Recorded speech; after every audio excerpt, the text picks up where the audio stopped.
Hello again. I'm Chris Lee of Southeastern 14 here for a preview and prediction of the SEC baseball series between Tennessee and Vanderbilt. This one at Vanderbilt's home stadium in Nashville Hawkins Field.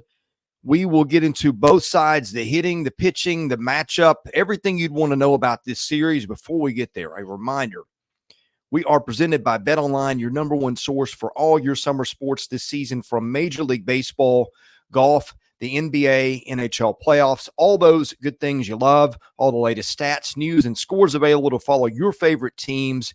Get the latest odds and lines, including team matchups, player props, and odds on just about every sport out there. Head to the website today or use your mobile device to get in on all the action. BetOnline, where the game starts. All right, we usually start these with a preview of the visiting team, starting with the lineup, then going to the pitching. And Tennessee, one of the top run-scoring teams in the country. I have not looked it up to see where they rank at the moment, but you look at any offensive category, other than maybe stolen bases, Vols are going to be up there in batting average, on-base percentage, slugging percentage, home runs, runs scored per game. You name it, Tennessee has got it offensively.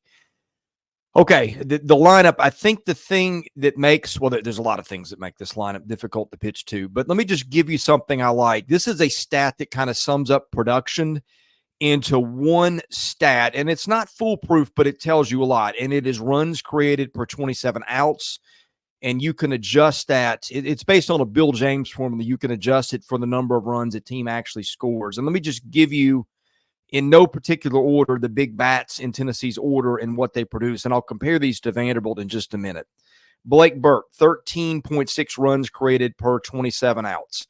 Christian Moore, 14.1. Billy Amick, 13.1.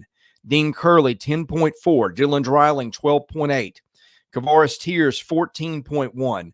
Some guys off the bench. Robin Villanueva, 11.3. Reese Chapman, 10.2, although Chapman, I think, has been more of a little bit of a regular in right field lately, or getting some more time out there.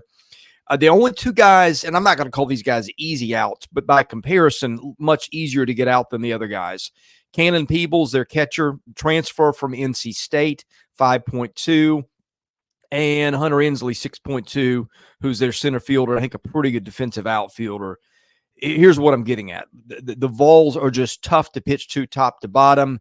This is not like a few other lineups in the league where you've got a couple of studs at the top. And Christian Moore is probably their better hitter.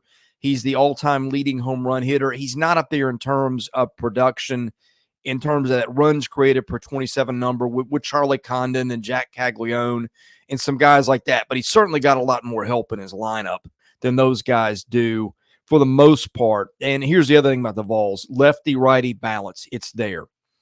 Blake Burke, lefty. Dylan Dreiling, lefty. Tears, lefty. Dalton Bargo off the bench sometimes. He's kind of a part-time DH platoon guy. Lefty. Peebles, switch hitter. So that leaves your right-handers as Moore, Amick, Curley, Inslee. Here's my point with that.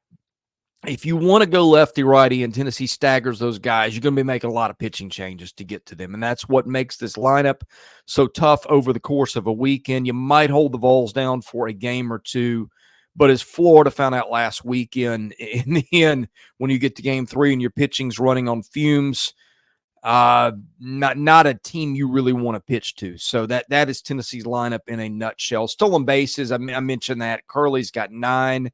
Burke's got 7. They really don't run a lot, and probably, well, they don't need to. But in any case, the pitching, by comparison, this isn't where Tennessee gets most of the attention, but it's a good pitching staff. They will probably go, I would guess, and I'm doing this on Wednesday afternoon, A.J. Causey, right-handed transfer from Jacksonville State. He's either been going in the one, or they use an opener like Chris Stamos, the lefty from Cal, who might see a couple of batters. Might depend on what Vanderbilt puts at the top of the lineup. Could dictate what Tennessee does there.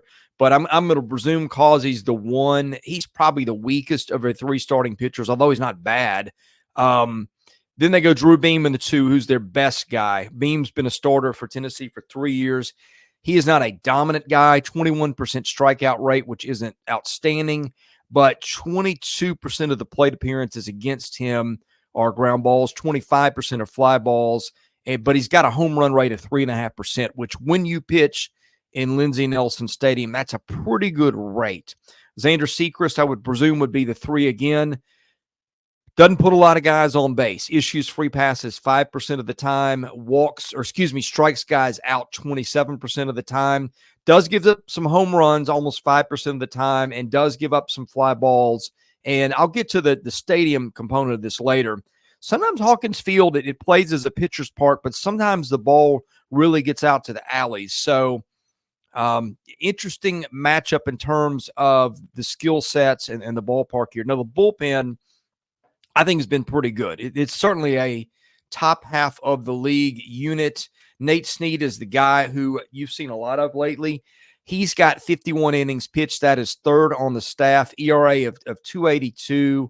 Kind of a ground ball guy. 23% of the time he's a ground ball guy. 20% strikeout rate.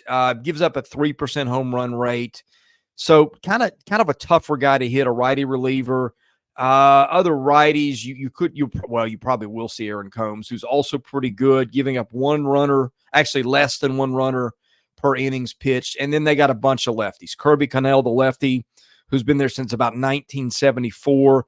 Not a great guy, but he's pretty much a strike thrower, and he knows how to pitch. Does get a little prone to the home run, but he's a guy that Tennessee's trusted in in-game situations lately. You could see Stamos there. You could see Dylan Loy. Tennessee has got enough arms for sure based on the way the bats hit, and certainly, as we covered, they hit a lot. Now to Vandy. Vanderbilt is a hard team to figure sometimes. This is a team that just got boat raced in Athens last weekend. Coming off a game against Mississippi State on a Friday night at 1, it dropped 2 ball games. Anyway, the Commodores have been reeling a bit, but did get a midweek win over Louisville to maybe get a little straightened out coming into this series. The lineup, we talked about Tennessee's and about you just got a bunch of guys to pitch to. By comparison, Vanderbilt does not have a guy that's creating double-digit runs per 27 outs. The closest, catcher Alan Espinal, who's a power threat. He's got 9 home runs. That's most on the team. He also strikes out 30% of the time. Jonathan Vastine, their shortstop, is close to him in production. And they've got some good hitters in there. R.J. Austin's a good hitter, their first baseman. Troy Leneve, their lefty outfielder, has got some pop to him and can really hit it a long way. Braden Holcomb, who plays right field and first base. Big swing and miss guy, strike out nearly 40% of the time, but when he connects, it can really go a long way. But just kind of a lot of guys that are fungible. They do have a couple of lefties in Vastine and Leneve. The rest of those guys are right-handed. So, again, Tennessee, a right-handed staff in terms of its starting pitchers, which is why I guess you will see Causey probably in that Friday night role. But that is how Vanderbilt will put it together. Now, is it a team that'll run? I think Vanderbilt's got 80-something steals on the year. They will try to get on and steal bases and cause you some problems. They'll bunt. They'll sacrifice and move guys over. What Vanderbilt wants to do is get you in a lower-scoring game and try to beat you by a couple of runs. So we'll see if that is something that presents Tennessee a challenge. The Tennessee strength is not its defense usually. It's that hitting and that pitching. So I would expect Vanderbilt to try to push some buttons there. The pitching, really talented guys. Now, they've not pitched well lately. They've gotten killed against some of these bigger bat teams. Carter Holton is their Friday guy. He has got an ERA just under 5, but he's a much better pitcher than that. A lefty who can throw 4 or 5 pitches in a game and throw them effectively. Bryce Cunningham, the right-hander, has been their best guy this year through a complete game 2 weekends ago. ERA of 4.36. Again, some things indicate maybe it should be better than that, but Cunningham is prone to home runs. He gives them up 4.5% of the time. That's a thing that you got to watch when you pitch to Tennessee. The number 3, I would presume that'll be J.D. Thompson, but I bet you that will be a staff day type of game unless Thompson is really effective. He's a lefty. Since that suspension a couple of weekends ago, he just has not been the same guy. Got hit pretty hard last weekend against Georgia. I would presume he will go on that role. You could see Grayson Carter get the start, depending on whether Vanderbilt has to burn him earlier. He closes for them sometimes. And Carter, the numbers aren't great on paper. He gives up a lot of walks, hits some batters. and has got an ERA of over 5.5. But what he does is he keeps the ball in the park. He's got a home run rate of under 2%, just under. He's got a fly ball rate of 13%. That's the best on the team. Hard to hit out of the park if you can't get it in the air. So he's a guy to keep an eye on because he might be a little bit more valuable than the stats would tell you. I think you'll see Ryan Ginther some, although he's been shaky lately. He's been their closer at times. He's a lefty. Question is, will we see Ethan McIlvain? Very talented freshman lefty, but he's been missed for about 3 weeks now with, I think, a lower back injury. Don't know if he's going to be back. Brennan Cyber, who has been increasingly used as an in-game high-leverage guy, the righty, I bet you'll see him a good bit because he keeps the ball on the ground more than he does in the air. Ground ball rate of about 2-to-1 in terms of fly balls. Not quite there, but close. They've got lefty Miller Green, a freshman with a great breaking ball. He closed the game against Louisville the other night, got the save.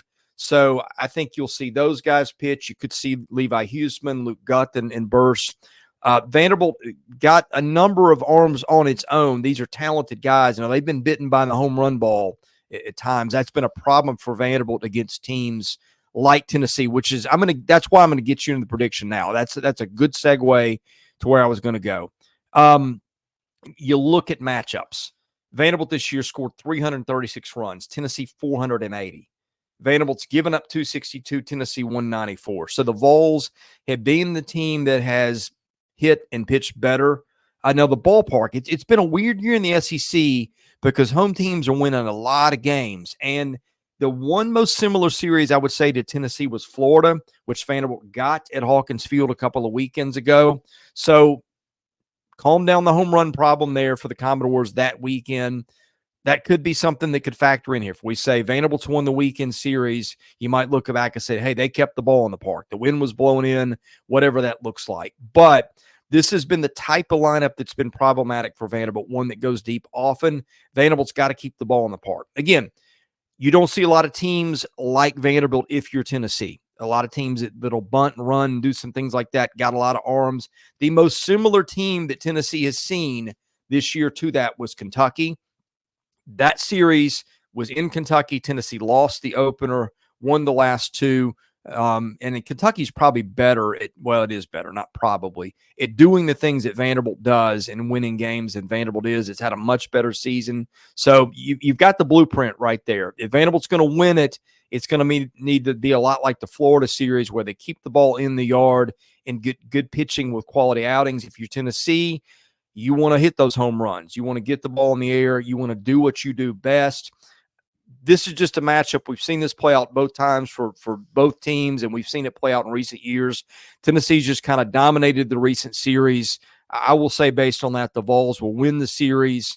Vanderbilt really needs a game here, at least a game, if not two, to keep its NCAA tournament hopes alive. I think it would be in right now, but you get swept, and you're really having to do some work going into Lexington and maybe going into Hoover after that. So anyway, I'll call for Tennessee to win the series, and when it's done, we'll wrap it up. Best way to get the coverage is to subscribe here, hit the like button, hit the subscribe button. I'm Chris Lee. We are Southeastern 14, presented by BetOnline.